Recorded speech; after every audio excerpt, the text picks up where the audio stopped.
Good morning.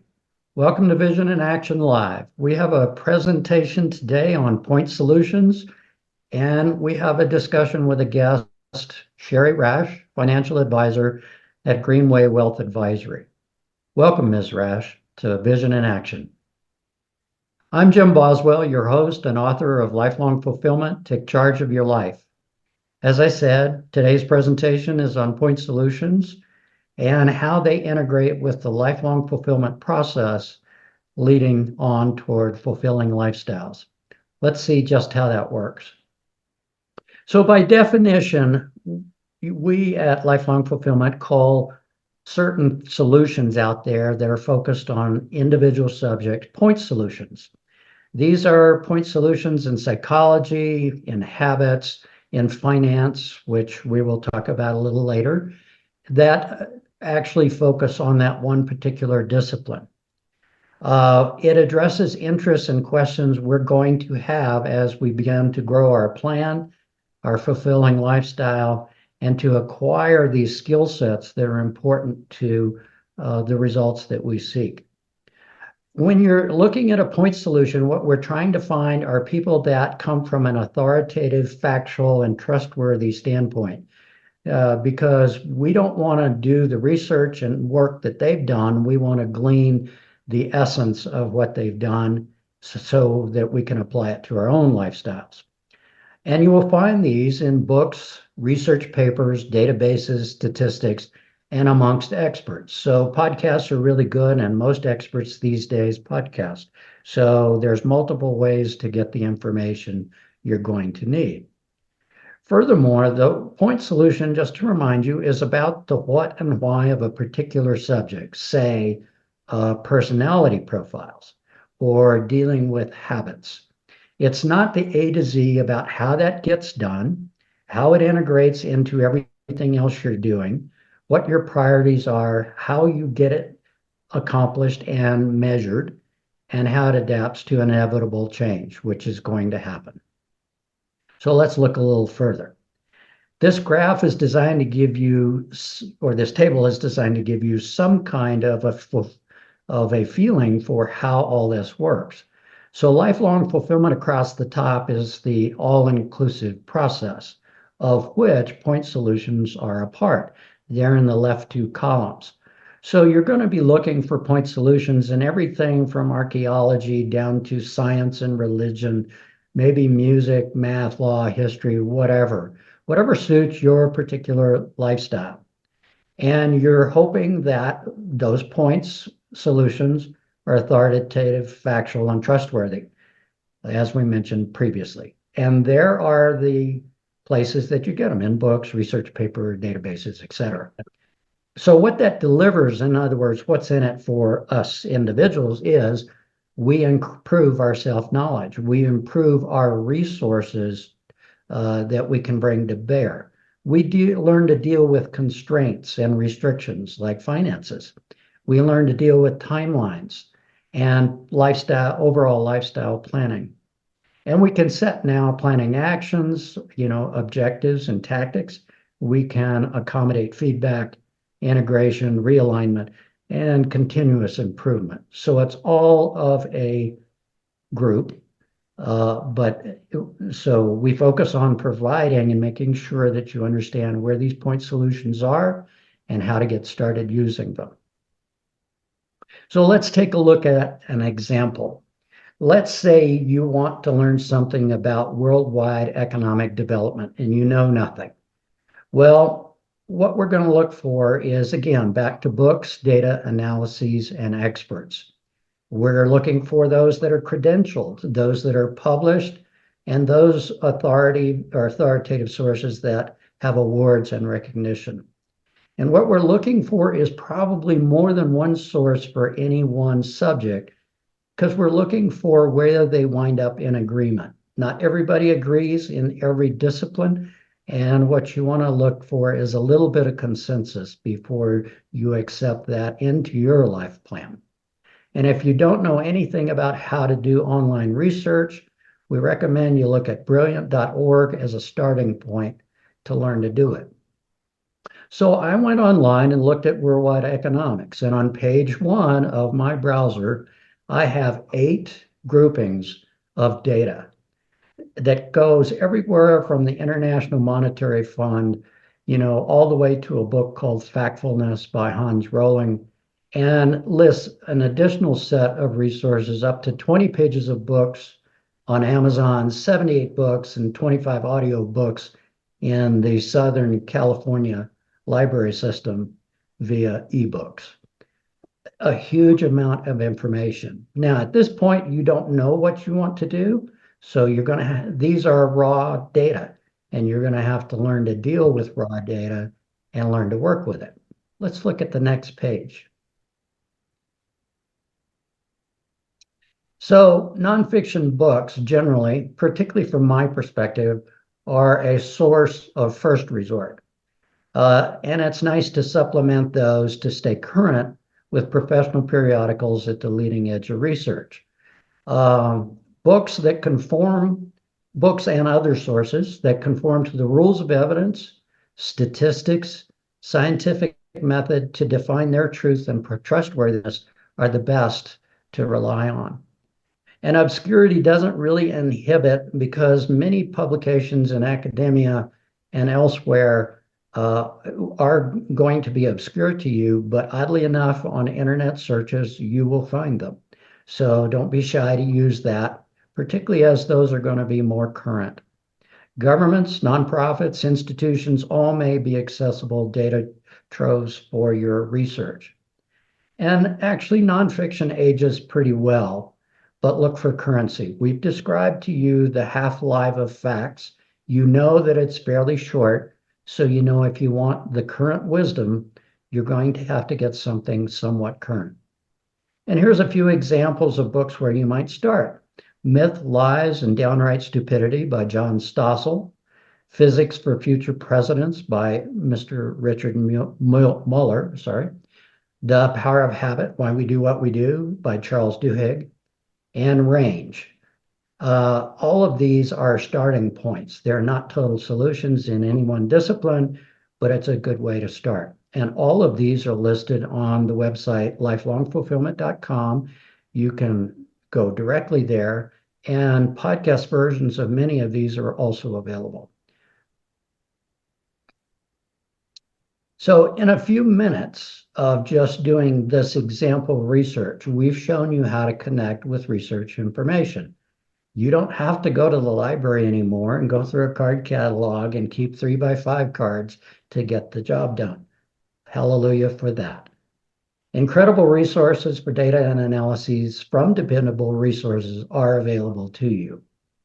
You can dig down into the details and specifics and see what's available once you have assessed what's you're going to be able to use, because you're going to have some kind of goal in there where some of the data won't apply, but others will, and you'll want to go after the ones that will in more detail and in more depth.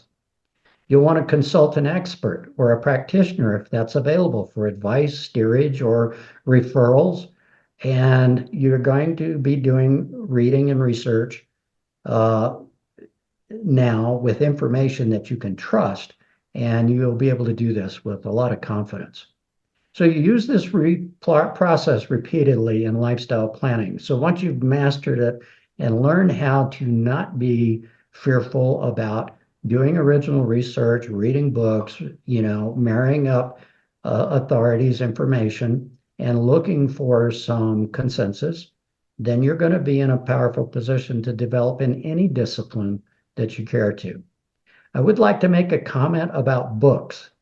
Some of us regard books that are not relatively free through the library, that are ebooks or these kinds of things. Hard copies are kind of hard to justify these days. You'll find a very active aftermarket in hard copy and soft copy books if you're interested in going after books. I do it all the time, and I find it's a really good way. It's not terribly expensive. So in summing up today's discussion, point solutions are going to be very important to the lifelong fulfillment process. They integrate directly into our overall strategy planning, our objectives, our tactics, and our execution. It moves us from preconceptions we may have to factual, critical decision making. And this, the more you do it, the stronger it will be and the better benefit it's going to deliver to you. And we're going to learn to live and work with really what's real. We have to let, our fantasies and all of that turn into factual objectives and go with factual information. And what this does is empowers us to develop our process and our lifestyle and our objectives and live that fulfilled life at any point in our lives. So you can start your point solution work, as I mentioned, at lifelongfulfillment.com. There's lists there for every age group. There's lists overall by discipline, and it'll get you going on books and podcasts. Now we're going to adjourn to our guest speaker today. Thanks. So this is the time in our podcast when we entertain perspectives from point solution experts. Today we're going to look at personal finance. With us today is Shari Rash, who's 17 years as a financial advisor, currently with Greenway Wealth Advisory, certified in Series 65, 64, 63, and author of Insider Secrets About Women and Money. Welcome, Shari. Thank you so much for having me today. It's great to have you on Vision in Action Live. Now, maybe you want to expand on that introduction to tell us a little bit more about your business, background, and your passion for finance. Absolutely. It kind of feels like I was born with a passion for finance. I started working in the financial industry straight out of college. I did graduate with the intention on being an advisor. Took a 13, 14-year detour from that, but I graduated college with a finance degree, wanting to be an advisor. And I came to realize that people were not tripping over themselves to give a 22-year-old fresh out of college their life savings. So I struggled for a bit of time, and I ended up getting introduced to another side of the financial business where I working with the product companies and solutions. And then I would work with advisors to help pair them up with solutions that fit for their clients. Mm-hmm. So over my 14-year career doing that, traveled the country, met thousands of advisors, saw how they were running their businesses and working with their clients. And I still had that nagging voice in the back of my mind saying, Shari, this wasn't exactly what your goal was. I loved my job. I did well at it, but I wanted to come back and work for myself and work with clients directly. So I founded Greenway Wealth Advisory about 5 years ago, and with the intention on making money simple. I found that oftentimes with the thousands of advisors I spoke to, that money was talked about at a higher level, and it wasn't necessarily resonating. And maybe it was being made more difficult than what it needed to be, or the basic questions that many people have about money still weren't being answered with traditional financial planning and investment advice. So that's what I seek to do, is to make money uncomplicated, answer clients' questions. Things can be Googled, right? We can Google anything today, but we can't take that info and really make it personal. And that's what I try to do, is really make finance and money personal, tailored to my clients, to make it easy for them and empower them. Mm-hmm. Well, that sounds really valuable to your clients. So in looking at your book and your past history, you got some interesting ideas about this. And so I wanted to kind of kick it off. You talked something about a money personality.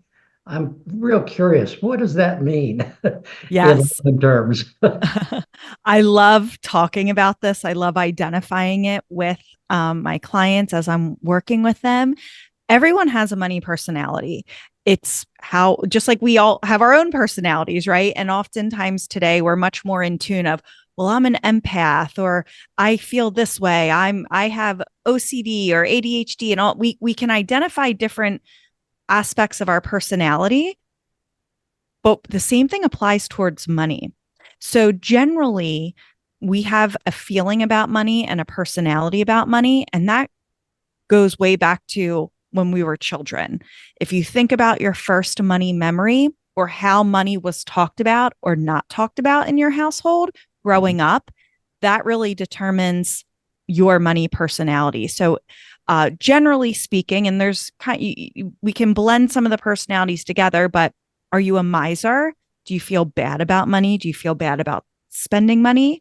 Are you a spender? Is it like, if I have $5 in my pocket, I'm spending $4.99. Are you savvy with money? So you kind of know the right things to do, or you want to do the right things, quote unquote, right things.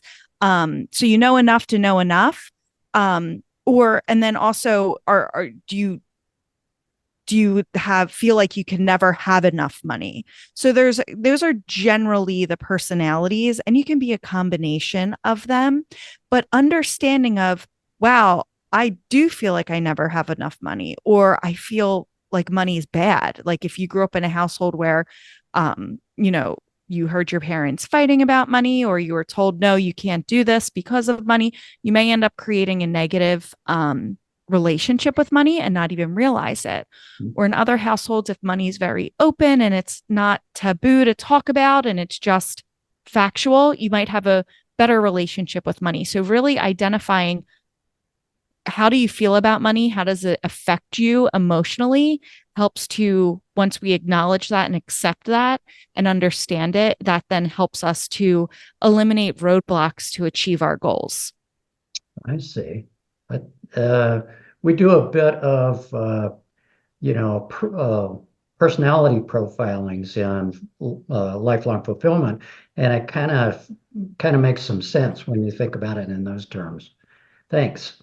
What is this adulting financially? Uh, Maybe I miss saying that, but maybe you can interpret it for me. Well, that's a slang term, I guess you can say, full on adulting. So Okay. that's, picking out furnishings for your house is now exciting, right? Or, doing all of these things that adults do. It kind of feels like I'm an imposter. I still feel like I'm 21 years old and not a 21-year-old's body. So it's like, oh, I guess I'm just doing this adulting thing. Okay. But the problem is that we get jobs, we graduate college, or we get jobs, we start businesses, and we're all just kind of expected to know how to do money stuff. Hmm. We're expected to know how to save for retirement the day we start working, invest, get life insurance, manage our bank accounts, pay for our kids' college, pay for our kids' everything. And no one teaches us any of this. So that's what I strive to do is um, I didn't want to make adulting harder than what it needs to be for my clients so I give the education that we've been missing for so long. Right. So that Right. that's what that is. Yeah. Yeah. And I would have to confess that my history included, some knowledge, but I had to get slapped upside the head to get wise about, hey, I need to act like an adult and know the skills and how it works. Yeah, So, oftentimes we don't get involved in our finances or until something bad happens or something forces mhm, us to. right. And usually then it's stressful and it's never too late, but it feels like it's too late. So learning these skills when we're younger really just sets us up for success for our lifetime. Right. Now, my understanding is you kind of have some reservations about traditional budgeting. And maybe you could share some of those reservations and maybe give us some other alternatives. Yeah. So we don't say the B word. I try not to say the The B B word. word. Okay. So yes, budgeting again, and it comes down to your money personality. There's some people that love a spreadsheet or they'll say like, yeah, I have a budget and here's my spreadsheet of it. And it's like, okay, does that really work? Traditional budgeting only works about for only works for like 30% of the population. And again, that comes down to like your money personality. It doesn't work for everyone. If you are a spender, a budget's not going to work for you because you're going to feel restricted and kind of like a caged animal, right? Right. But if you're a miser, budgeting may work for you because it kind of gives you permission to spend money, if you will. It makes you not feel bad. But budgeting in general, in my opinion, doesn't work because it makes you feel bad for spending money. It almost makes it like you're doing something wrong when you spend money. Or when you go, oh, well, let me show you my budget. It's only looking at the very basic things we need to live. Like it looks at our housing cost, our water, our electric, our cable, and some other stuff. And then it's like always like eating out or, groceries. And that doesn't factor into like, it doesn't cover so many of the one-offs or stuff that happens. I have 4 children. I'm getting hit up daily for extra things that I need to pay for that's not in my budget, right? But we have to do it. For example, my daughter needs a new jersey for her travel softball team. Was not planning for it, but I can't say no. So that's an expense. And it's inevitable that as soon as you set a budget, like I'm going to spend this much on gas each month. You go on a road trip or you do extra driving that month and your budget's blown. Then you feel bad, right? So it's instead of setting strict guidelines and line items for every expense, create what I call instead a spending strategy. We need to spend money to function, right? We can't leave the house without spending money. We need groceries. We need all of these things, right? And money's the way we obtain them. So instead of feeling restricted or bad, instead feel empowered and have a strategy around spending your money. So what I do with my clients is instead of like line items of this is how much is your housing, this is how much is your utilities, that's not productive. Instead, what do you need to spend each and every day? And needs, again, are not just basic necessities. I say, needs are what you need. You need this to live.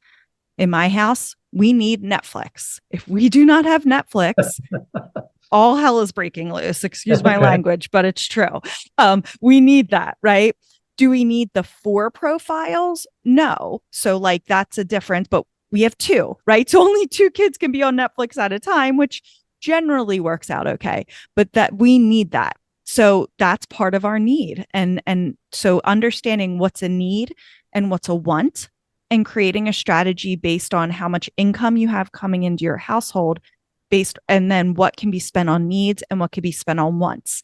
Some months our needs are going to be different. But as long as we kind of have guardrails around it, it empowers us because we know this is how much I essentially can spend on my needs this month. And we're going to do what we need to do to stay in between those guardrails. I see. So, a lot of the generic, shall I say, financial advice has something like 50% for needs, 30% for wants, and 20% for savings. At a really high altitude level, is that a budgeting thing you would endorse, or because that's pretty general? It is. And that's actually similar to the strategy that I use with my clients, because in my opinion, general is better. Because by traditional budgeting is very specific, but it actually leaves out a lot. So when you split up your money with what's a need, what's a want, and I actually call it wishes. Every dollar that comes in, you have a plan for it.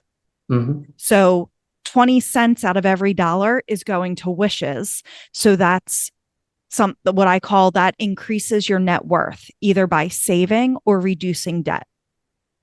And then 30 cents of every dollar goes to wants. So stuff that makes life better, but you can live without it. So if push comes to shove and it's a rough month or it's a super expensive month, things are out of our control, we know we can give up our wants. So I said Netflix was a need.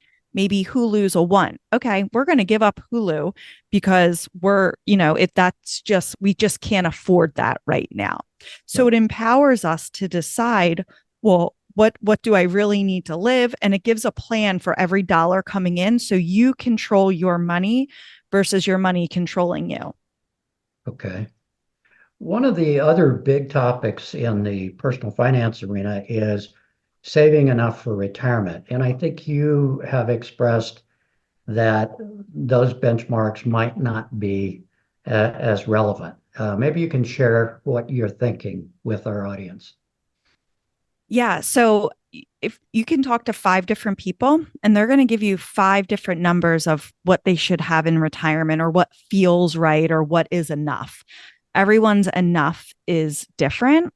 And there's a recent article that came out that said like you need $1.6 million to Right, retire. And it's right. like, well, based on what? I mean, everyone's scenario is different. Some people could, you know, Yep. burn through that in a couple of years. Other people, that's more than enough money to last a lifetime. Mhm. So everyone's different with that. So I coach my clients, do not focus on the number that you need to have saved. Focus on what that will get you based Mhm. on um, all what you need and other parameters, social security, what have you. And then I also point out, if someone's going to, for saving for retirement, if let's use 1.6 million as the magic number, I'd much rather have 1.6 million dollars in Roth IRA dollars than traditional IRA dollars, because traditional IRA, you still owe taxes on that. Right. So there's different ways. So not every dollar is treated equal. So ignore those number goals or what is enough. Look at your scenario, what you have, what you need, what your spending is, your guaranteed sources of income, Social Security being one of them, and then work backwards. But don't let those headlines are doing their jobs if they get you freaked out. That's what their job is. Okay, so another thing you talk about is money moves that are good to be made before the age of 45. Maybe you could share a little bit of that strategy. Yeah. So oftentimes we do as we're told, right? We're told to, two of the big things financially are buy a house and save for retirement. And I just alluded to Roth IRA money being different than retirement money. And if we do what we're told, we have our money essentially tied up in two places: the equity of our home and our 401k, if you have an employer provided plan. Those two things really aren't liquid. We could get a home equity loan, but you're paying a high interest rate and you never get 100% of the equity that's in your house. So that money's really not super liquid to you. Or in your retirement plan, that's also not super liquid, because if you're younger than 59 and a half, when you access the money, you pay a penalty and you're always paying income tax if it's a traditional pre-tax 401k. So if we do what we're told, they're not wrong, but also they're not 100% right if you want flexibility prior to retirement. Mhm. So some money moves I suggest making are understanding the different types of dollars. There are generally three different types of dollars: pre-tax, so retirement dollars; Roth IRA, Roth dollars; and after-tax dollars. So understanding the different types of dollars and what you want to achieve and the time frames of them, and making those moves to make sure you have flexibility with your money. Um, Also, making sure that you have buttoned up all the import, making sure your beneficiaries are correct, right? If you have children and a estate plan, these are things that aren't fun to talk about, but it's kind of like we got to get them over with and deal with it, to avoid a lot of headaches in the future. Mhm. So those are just a couple. If you're receiving an inheritance, understanding what it is you're receiving before you do something with it that you can't undo. So those are some important moves to make prior to 45. Okay. Well, based on that, sounds like I need a financial advisor well before age 45. Absolutely. Absolutely. If you're Googling money questions or have money questions, you need a financial advisor. The problem is that if you meet one advisor, you meet one advisor. Every advisor is different, and the way they work with their clients are different. The way they run their practices are different. So you Mhm. need to find one that fits what you're looking for. So I say it's like dating. Go have a list of questions that you're going to ask. And if you need questions, if you can go to my blog, greenwaywealthadvisory.com, and you could see my blog of questions to ask when interviewing a financial advisor. And I also help you out. I also give the red flags based on their answers too. So I make it Okay. real easy for you. But having the questions, knowing what you want, and you'll get a feeling, just like we have a feeling about money. You'll get a feeling when you're speaking with that person of, are they a fit for me? Are they going to help me? I say, whenever something major in your life happens, usually there's a money impact. So you have a child, you lose a parent, you buy a house, you change your job, you lose your job. All these major life things have a financial impact on you. And your advisor should be one of the first handfuls of calls you make. And Mhm. if you're like, man, I really don't feel like calling them, or like, I don't like talking to them that much. If you're not, if that person is not someone you can picture yourself calling when you're vulnerable, you're sad, you're scared, you're happy, then they're probably not a good fit for you. Oh, okay. All right.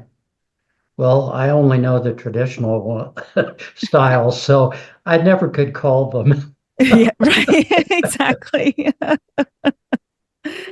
So, Shari, we're kind of coming toward the end of our discussion.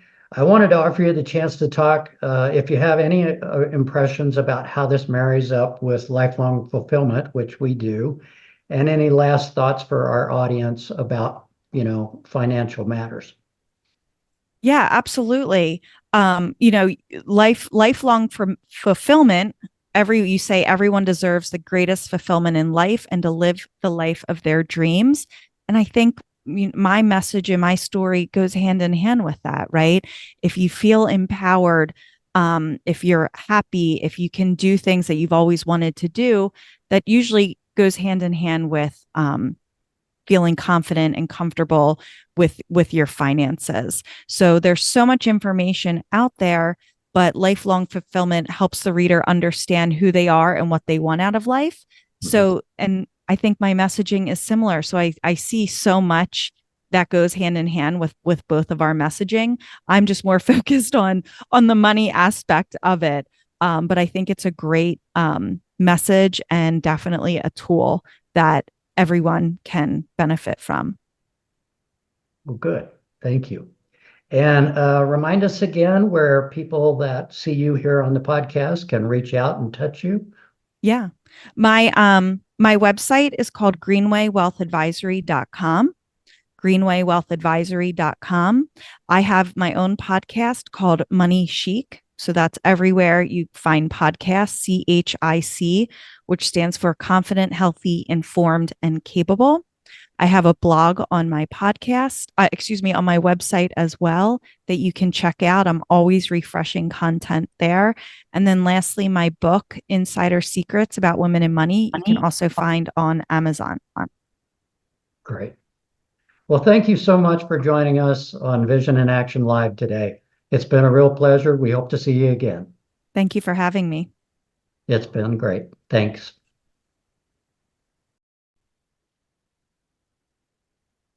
Thanks for attending Vision in Action Live today.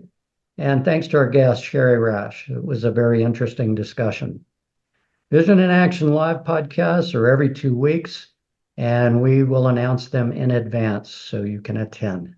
Thanks for tuning in. Again, check out the newsletter, Point Solutions, on the website, the book Lifelong Fulfillment, other collateral materials, and this podcast at lifelongfulfillment.com. We enjoyed having you with us today. Have a great week. We look forward to seeing you again next time.